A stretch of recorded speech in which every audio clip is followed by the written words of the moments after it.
All right, Jolene. Thank you, President Mark. It's my pleasure to introduce our speaker today. Lieutenant Colonel Jose Danny Ariza is an instructor and evaluator pilot in the California Air National Guard. Most recently, he served as the Director of Operations for the 146th Operations Support Squadron, Channel Islands Air Base, directing the operations of over 50 officer and enlisted personnel. Lieutenant Colonel Ariza oversees 22 highly skilled and motivated air crew, command support staff, and aircrew flight equipment personnel for worldwide combat operations, and coordinates with other base agencies to ensure full support of squadron personnel, facilitating maximum mission focus. Lieutenant Colonel Ariza enlisted in the Air Force in 1994 and served as a weather observer, Pope Air Force Base, North Carolina. His extensive background includes the use of fixed and deployable meteorological sensors to measure and evaluate atmospheric and space weather conditions. After 4 years on active duty, he transferred to the Florida Air National Guard as a member of the 159th Weather Flight, where he rose to the position of Chief Weather Observer and completed his Community College of the Air Force degree and his bachelor degree from the University of Central Florida. In 2002, he became a certified flight instructor after graduating from Flight Safety Academy's professional pilot program before deploying in support of Operation Enduring Freedom. Transitioning to the California Air National Guard in 2004, Lieutenant Colonel Ariza attended undergraduate pilot training at Columbus Air Force Base, attaining his wings in 2006. He was selected for C-130J Pilot Instructor School and certified as a C-130J Pilot Evaluator. His experience and qualifications gave him the distinction of being selected for the Defense Support of Civil Authorities Mission as Modular Airborne Firefighting System, or MAFS, Aircraft Commander and Instructor Pilot, later taking on the role as 146th Air Wing MAFS Program Manager, responsible for the training of wing personnel in support of state and federal aerial firefighting missions throughout the nation. He has provided management and leadership for the California State Counter-Drug Mission and as Commander Team Condor, responsible for aerial reconnaissance, maritime surveillance, and control delivery for the DEA, U.S. Customs and Border Patrol, and U.S. Coast Guard. He's held numerous positions, including Standards and Evaluation Liaison Officer, Chief of Training, Chief of Current Operations, Squadron Resource Advisor, and Wing Operations Security Manager. Between 2006 and 2007, Danny was deployed numerous times, flying more than 500 combat sorties to Afghanistan, Germany, and Kuwait in support of Operation Enduring Freedom and Operation Inherent Resolve. Lieutenant Colonel Ariza is a senior pilot, instructor, and evaluator with more than 3,500 hours in a C-130J aircraft.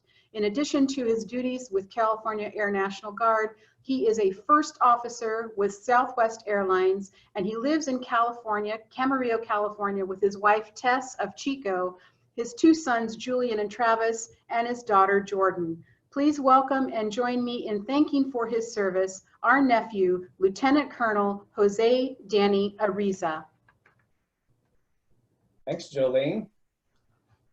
Had I known that was going to be read out, I would have made it so much shorter. That's a mouthful.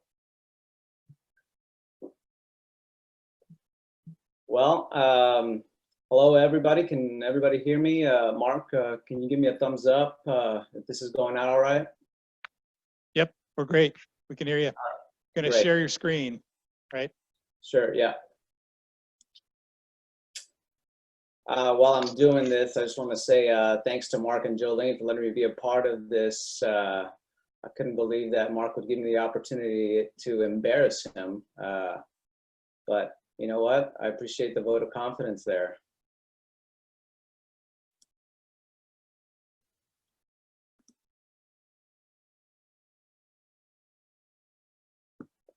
Just trying to get to sharing my screen.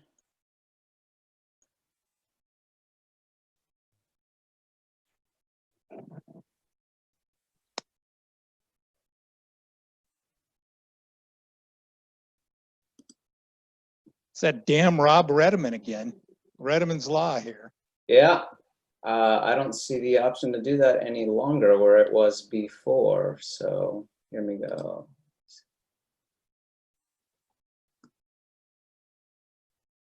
Is Jessica there so she can guide me to how to do this? There it is. Now I see it, and hopefully you will be too soon. How's that? There it is. All right, great. Excellent. All right. Well, thanks again to the members of the Rotary Club out there. I see you all. It's an honor to be with you today and share my experiences as the aerial firefighter and the mission we do in the California Air National Guard. I think both of our organizations are very similar in that we both strive for humanitarian service and really just help out our communities as best we can. I know to some of you, this mission is personal because it's right in your backyard a lot of the times, and due to the recent tragedies in the last few years and currently developing as we speak with the abnormally large amount of fires in California. I hope by the end of this brief, you guys are going to get a little bit more insight into what we do in the Air National Guard and specifically in the MAFS mission. So I'm Lieutenant Colonel Danny Ariza. I've been with the Air National Guard and in the Air Force for 26 years. Like you heard Jolene, I've been enlisted before. I switched over to the dark side. Now I'm an officer, and I started out flying when I was in the enlisted ranks. I got my certified flight instructor's license right before September 11th. And that opened up some doors that I didn't expect to go down to. So I got hired with the California Air National Guard.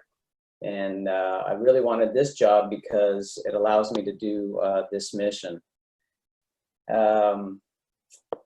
What else about myself is I like to do things with my family here in Camarillo.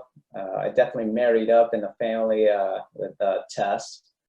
And I also have my military guard family, my regular family, my Southwest Airlines family, and I just say it's equal opportunity to disappoint everybody because the amount of time that it takes to do all these jobs. And I don't know, I like to play golf on the side as much as I can, maybe once a week or so. Anyway, I'll get started here. There it is, that's what Modular Airborne Firefighting Systems, what MAFS stands for. What our normal job in wartime is to provide mission-ready aircrew for the commanders and basically doing global tactic airlift. And that means anything from carrying people, we call it beans and bullets, water. I've taken, doing the counter-drug mission, I've taken pallets of cocaine and guns and money, and I've taken howitzers in the back, small helicopters, tanks. I've done all of that. I've done airdrop, and I say I just mean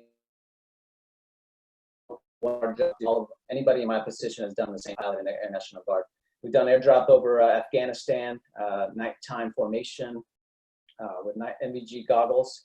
And I mentioned that because that's very compatible to this mission here in that we do low-level airdrop wartime, but we also do it for our defense support for civil authority, and that's what MAFS does, and that's what aerial firefighting does. So I'm going to show you standard Air Force brief here. I'm going to tell you what I'm going to talk about. I'm going to talk about it, and then we'll recap by telling you exactly what I talked about. So there's a little bit of the topics that I'm going to cover. Here's a little video I want to show you from my view. There may be some audio there, but if not, maybe you could turn up your volume. And then I'll talk to it after it's over. One thing I want to mention before you see it is there's aerial audio saying landing gear. That has been removed in our software, so we don't have to hear it so much in a low-level environment. Here it is. Same spot now, way ahead of itself. 130 is bugged. We're going to widen it out with you to the left, MAFS 4. Okay. Roger.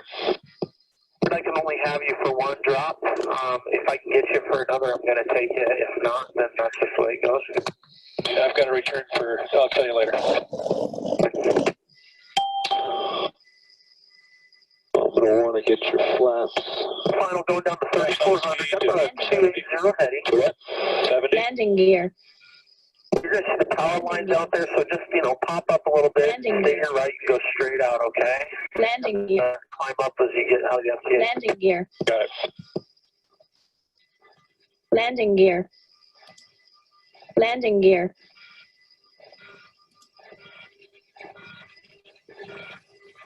On speed Landing 70. gear. Landing gear.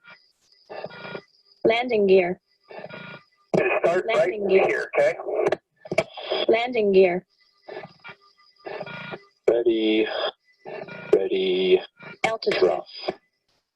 Landing gear.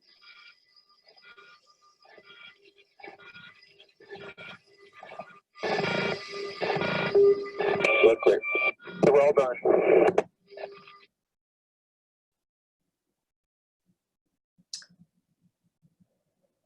All right, that's a little taste of what we get to see on an actual mass drop. As you can see, there was the lead aircraft there. Usually flying those are U.S. Forest Service or CAL FIRE pilots leading us into a low-level environment, and they have good knowledge of what the fire is doing and what the fire tactic is like. So as opposed to us doing it by ourselves, then we have some help for large air tankers, which we'll talk about here in a minute, and also very large air tankers that are pretty big for that kind of an environment in the fire traffic area.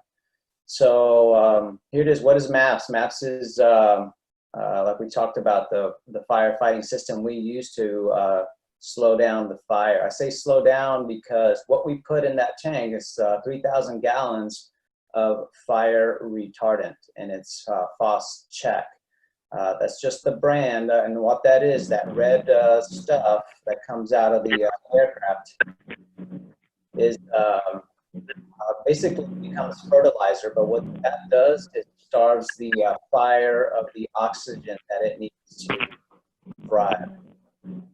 So like I said, it was 3,000 gallons. That stuff will come out anywhere from 5 to 8 seconds. So you can imagine the load factor and the energy being distributed throughout the aircraft as that 3,000 gallons is being shot out within 5 seconds, about 70 knots towards the back of the aircraft. The tail end of the aircraft tends to move, so you're on your rudders a lot. You're flying ahead of the aircraft. Low altitude, and we have done some modifications like I spoke about. We take off the landing gear audio, so the airplane wants to land because it thinks we're going to be in a landing mode because we're so close to the ground. And also we've taken out a pusher test, or pusher, which it engages the stick because we're so slow that it thinks we're starting into a stall. So we've enabled or disabled all of those things so we can perform this mission. What's neat, most of you guys know this, that it was built in Chico by Aero Union back in the day, and some of the map maintainers that we use to this day were Aero Union employees. This is a video of us training. Now this time we're not going to be using FOS check or the retardant. We're going to be using water because the FOS check could get expensive. Some of that, depending on the time of year, how much they have, could be anywhere from $5,000 to $8,000 a drop. This is water.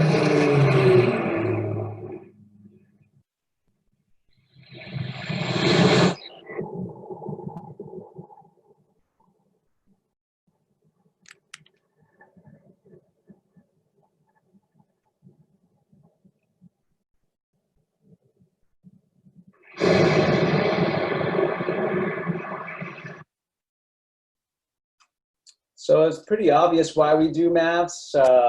Basically, it's just to ultimately protect lives and property and resources. That the support for The defense support for civil authorities mission has been operating for over 40 years, and it leverages the capability and the professionalism when civil authorities have a need, and they submit their request through the Department of Defense. And as long as that capability exists and it's in the interest of the US government, then we're there to support.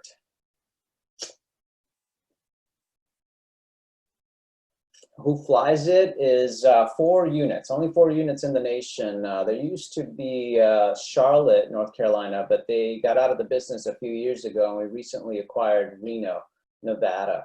They're right there at the main airport in Reno. We have Cheyenne, Wyoming. Colorado Springs is a reserve unit, and then us down in Southern California helping support South Ops at Channel Islands Air National Guard Station, where I'm based.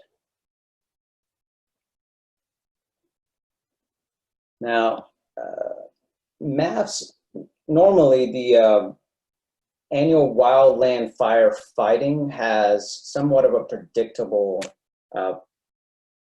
fire season, if you will. It starts in the southeast, moves up to the Great Lakes, goes up to Washington, Oregon, and moves down to our neck of the woods for the Santa Anas in through November.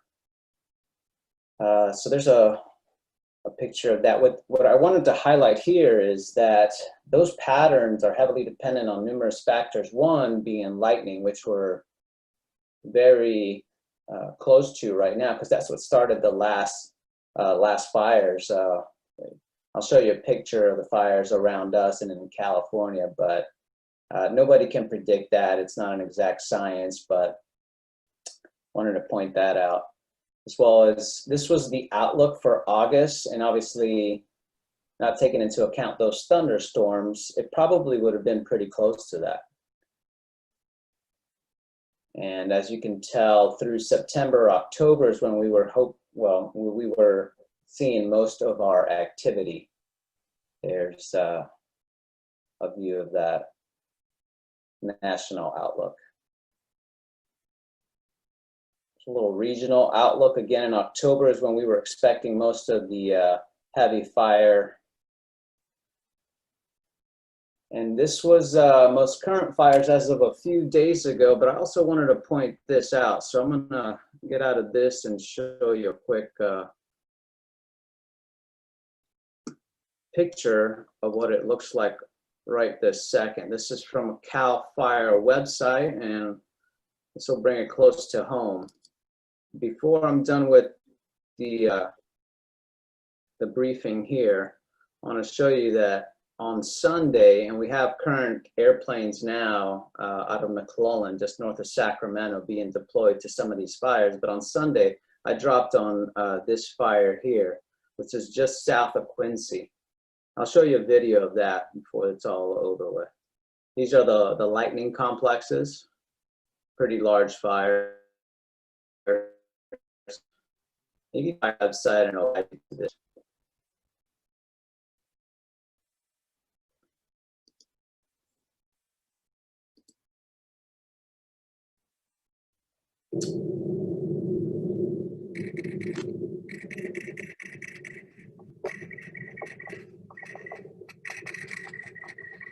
That light.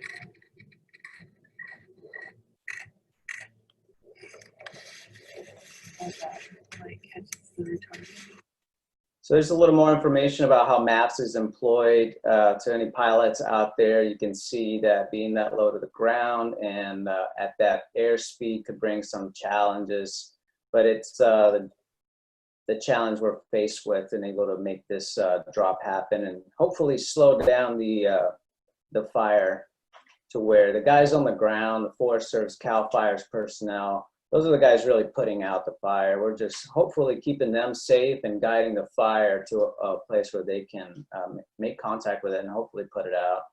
So extensive testing determines optimal drop height.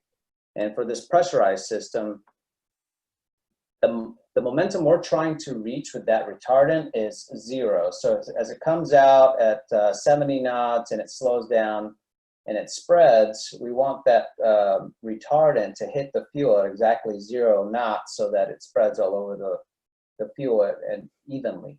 If you're flying too high, then it exposes it to variable wind conditions. Also, if you're flying too low and too fast, then it produces what we call shadowing, which means that the retardant only hits one side of the fuel and it leaves the other side exposed. So there's a little art to that as well. It's very dynamic and you're trying to do the best you can, and certainly anything on the ground there is going to help, but as you get closer to those numbers, the better it'll work out.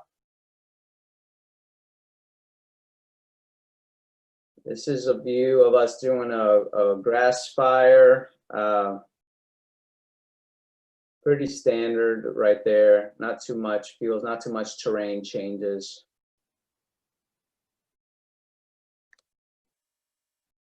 And this is a question I get a lot. How do we get to the fight? A lot of people think that as soon as there's a fire, we should be out there trying to put it out as quickly as possible. I wish it would work that way, but it doesn't. Unfortunately, there's a lot of political and also money. Money has to do a lot with why we're not putting it out right away. And also the natural fire activity is good for the environment too.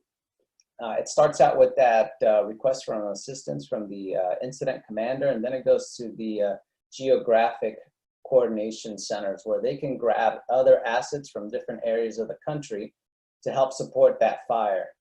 And this is where it gets kind of tricky. Now, once the National Interagency Fire Center in Boise, Idaho requests that Department of Defense request, before that happens, most of the civilian assets have to be used because those guys are in contract, the money's already allocated to them. And if we go into the fight with that money already allocated to those contracts, then it's kind of mixing buckets of money. And so in order for us to get into the fight, there has to be specific things met. And there's two ways to get us activated. One is the rarely used disaster declared by the president. And the other one, which is mostly used, is the Economy Act. But again, with all of this, the commercial air tanker fleet has to be committed, and the tanker fleet is not readily available, then we'll get used. There's other technicalities and additional conditions, but it's not worth getting into for this brief. Our current challenges right now is our proficiency. There's years, for the last 2 years, been relatively quiet, and for us in the MAPS world, for all the units, is to be exposed to that, because even though they may not need us to put out the fire because it's protecting lives, but we still need to get into the fight for proficiency so that when we are in there, we're doing just as good a job as all those air tankers that do it on a day-to-day basis. Also, we're a little bit more expensive because when the Air Force gets into the fight, we bring maintainers, we bring specialists for the aircraft mechanics, load masters. Those aren't in normal firefighting aircraft, so it gets a little bit more expensive and pricey when we're activated. But we're working on, in the future, having a minimal footprint so that we can be more readily accessible to the state of California, because we don't always have to be federally mandated to go fight a fire. We can also be used as a California asset by the governor of California. Our future goals is to make those fixed pits where we get the retardant in Channel Islands readily accessible, so we can have a tanker base, which is already there, but it's I think a good SoCal strategic location, because from there we can be dispersed anywhere in the state, versus what we had to do last Sunday was take off from Channel Islands, go to McClellan, get fuel, get retardant, and then go to the fire. I think that's something that could be worked out to better suit that incident commander. I'm going to show you a couple of quick videos of that. This was the fire on Saturday.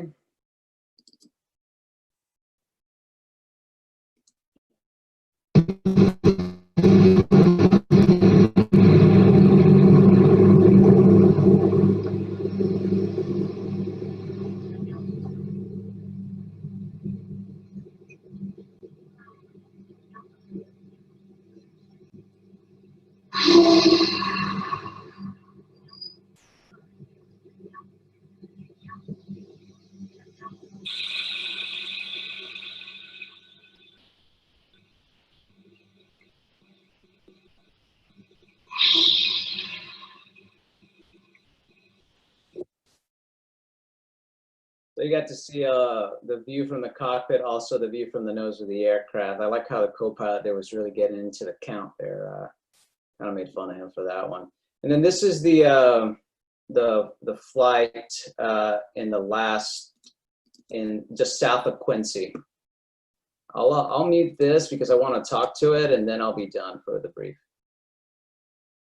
Let me speed it up. You see, it's not always so clear and nice and pretty outside. This is what we had to deal with on Sunday, just east of you guys. You can see those flames right there are pretty high up. We're about to be 200 feet off the ground. Some of those trees are at least 100 feet, and then the flames go well above that. So we're going to lay a retardant line right across here.